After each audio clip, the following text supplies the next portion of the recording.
Hi friends, 1967లో grace భూభాగం నుండి కొద్ది దూరంలో ఆశ్చర్యకరమైన ఒక విషయం పురావస్తు శాస్త్రవేత్తలకు దొరికింది. 1967లో నికోలస్ ఫ్లెమింగ్ అనే ఒక సముద్ర పురావస్తు శాస్త్రవేత్త గ్రీస్కి కొద్ది దూరంలో ఉన్న ఎలాఫోనిసోస్ అనే పేరుగల ఐలాండ్కి వెళ్ళాడు. అతను దాని చుట్టుపక్కల సముద్రంలో ఏదైనా దొరుకుతుందేమోనని వెతకడానికి వెళ్ళి ఖాళీ చేతులతో వచ్చేసేవాడు. కానీ ఈసారి అలా జరగలేదు. ఆ విషయాలేంటో ఈరోజు ఈ వీడియోలో తెలుసుకుందాం. మరింకెందుకు ఆలస్యం, let's start our today's episode. సముద్రంలో 13 అడుగుల లోతులో కొన్ని రాళ్లపైన అతని దృష్టి పడింది. అవి మిగతా వాటికంటే వేరుగా ఉన్నాయి. అవి ప్రకృతి పరంగా తయారైనట్టుగా లేవు. అతనికి అవేంటో తెలుసుకోవాలన్న ఆసక్తి ఇంకా ఎక్కువై లోతులోకి వెళ్ళి చూడాలనుకున్నాడు. అలా అతను ఎక్కువ లోతులోకి వెళ్ళి చూడగా అవి మామూలు రాళ్లు కావు. అవి ఒక బిల్డింగ్ ఫౌండేషన్ కోసం వేసిన రాళ్లని గమనించాడు. అవి 1000 మీటర్ల వరకు విస్తరించి ఉన్నాయి. సముద్రంలో బిల్డింగ్ ఫౌండేషన్ స్టోన్స్ ఎందుకున్నాయని అతనికి మొదట అర్థం కాలేదు. అవేంటో తెలుసుకోవాలని అతను తన టీంతో పూర్తిగా సిద్ధమై వెళ్ళగా అక్కడ దూరంగా విస్తరించి ఉన్న ఆ ప్రాంతంలో మనుషులు ఉపయోగించే అనేక రకాల వస్తువులు పడి ఉండడం చూశాడు. మట్టి పాత్రలు, బిల్డింగ్ ఫౌండేషన్ స్టోన్స్, పాడైపోయిన రోడ్లు ఉండటం చూశాడు. ఇదేదో ఒక మామూలు ప్రాంతం కాదని, ఒక ప్లాన్డ్ సిటీ అని వాళ్ళకు అర్థమైంది. ఈ విధంగా 1000 సంవత్సరాల క్రితం సముద్రంలో కలిసిపోయిన ఒక నగర శిథిలాల్ని నికోలస్ కనుగొన్నాడు. ఈ వాటర్ సిటీకి పావులో పెట్రీ అని పేరు పెట్టారు. 1967 తర్వాత ఎంతోమంది పురావస్తు శాస్త్రవేత్తలకు ఇది నిద్ర లేకుండా చేసింది. ఈ నగరం ఎంత పెద్దగా ఉండేది, ఇక్కడ ఉన్నటువంటి మనుషులు ఏ కాలానికి చెందినవాళ్ళు, ఇంత రిమోట్ ఏరియాలో ఇంత ప్లాన్డ్గా సిటీని ఎవరు నిర్మించారు, ఇది అట్లాంటిస్ అయి ఉంటుందా, ప్లేటో చెప్పిన దాని ప్రకారం 11,000 సంవత్సరాల క్రితం నాశనమైన నగరమా?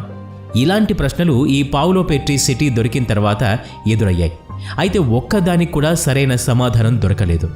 యూనివర్సిటీ ఆఫ్ నాటింగ్హామ్కి చెందిన డాక్టర్ జాన్ హెండర్సన్ అనే ప్రొఫెసర్ టెక్నాలజీ సహాయంతో ఈ అండర్ వాటర్ సిటీ మీద పరిశోధనలు మొదలుపెట్టాడు. ఆయనకి ఇక్కడి రాళ్ల మధ్యలో వీట్, కార్న్ని పిండి చేసే ఒక రాతి వస్తువు దొరికింది. ఒకచోట అనేక మట్టి పాత్రలు కూడా ఉండటంతో ఇది అప్పుడు ఉన్న మనుషుల వంటగది అయి ఉంటుంది అనుకున్నారు.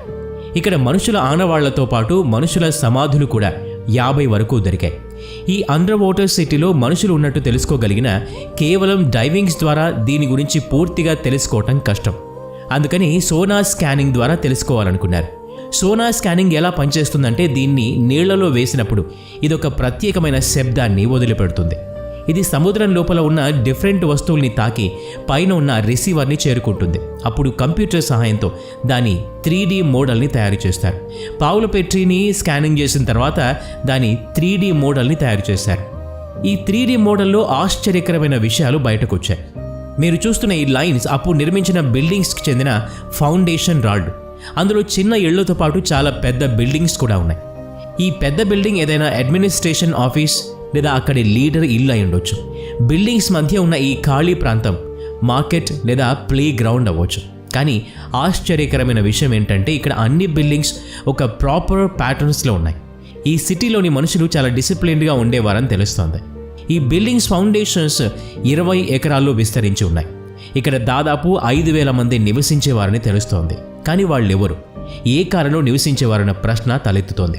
పావుల పెట్రీలో దొరికిన మట్టి పాత్రల్ని కార్బన్ డేటింగ్ ద్వారా తెలుసుకున్నప్పుడు వాటి వయసు దాదాపు 5,500 సంవత్సరాలని తేలింది.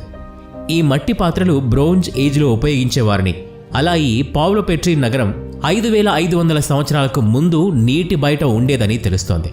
అప్పటి మనుషులు రాళ్లతో ఇళ్లను నిర్మించేవారు. కంప్యూటర్ సహాయంతో పావుల పెట్రీ ఎలా ఉండేదో రీడిజైన్ చేయగా అది ఇలా ఉండేది కావచ్చు అంటున్నారు. 5,500 సంవత్సరాల తర్వాత ఒక సిటీకి ఒక ప్రాపర్ రూపాన్నిచ్చారు. ఇంత రిమోట్ ఏరియాలో ఇంత ప్లానింగ్తో ఇక్కడే ఈ నగరాన్ని ఎందుకు నిర్మించారు? దీనికి సంబంధించిన రహస్యాన్ని అక్కడ పావుల పెట్రీలో ఉన్న మనుషుల గురించి ఆశ్చర్యకరమైన విషయాలు తెలియచేస్తున్నాయి. మ్యాప్లో పావుల పెట్రీ ఉన్న లొకేషన్ ప్రకారం ప్రపంచంలో ఉన్న అన్ని చోట్లకు బిజినెస్ చేయటం చాలా సులువు. ఈ చోటును ఇక్కడి వాళ్ళు సులువుగా బిజినెస్ చేయడానికి ఎంచుకున్నారు.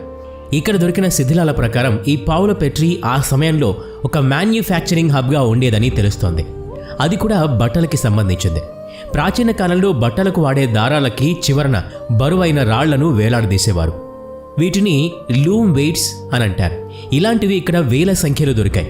అంటే ఈ పావుల పెట్రీలోని మనుషులు బట్టలను తయారు చేసి ప్రపంచానికి ఎగుమతి చేసేవారని తెలుస్తోంది. పరిశోధకుల ప్రకారం ఈ నగరం ఇలా నాశనం కావడానికి కారణం ఇక్కడ రాత్రికి రాత్రి ఏదో విధ్వంసం జరిగి ఉంటుంది. ఒకవేళ ఇక్కడ నీటి మట్టం పెరిగితే ఇక్కడి మనుషులు తమ వస్తువుల్ని తీసుకుని వెళ్లేవారని అంటున్నారు. అక్కడ మనుషులు వాడుకునే వస్తువులు దొరకడం వల్ల వాళ్లకు అక్కడి నుండి వెళ్లిపోవడానికి కూడా సమయం దొరకలేదని తెలుస్తోంది. ఇక్కడ ఒక భయంకర భూకంపం వచ్చి ఉంటుంది. అది ఈ నగరాన్ని ఒక్కసారే నాశనం చేసి ఉంటుందని అంటున్నారు. ఇది 2000 సంవత్సరాల క్రితం ప్లేటో చెప్పిన అట్లాంటిస్ నగరమేనా? ఒకవేళ ఇది అట్లాంటిస్ కాకపోతే 11,000 సంవత్సరాల క్రితం ఉన్న అట్లాంటిస్ ఇప్పుడెక్కడుంది? ఈ ప్రశ్నకు సమాధానం ఇంకా తెలియాల్సి ఉంది. ఈ వీడియో నచ్చినట్లయితే లైక్ చేయండి, షేర్ చేయండి. ఇలాంటి మరిన్ని వీడియోస్ కోసం ఈ ఛానల్కి సబ్స్క్రైబ్ చేసుకుని బెల్ ఐకాన్ మీద క్లిక్ చేయండి. నెక్స్ట్ వీడియోలో మళ్ళీ కలుద్దాం. Thanks for watching.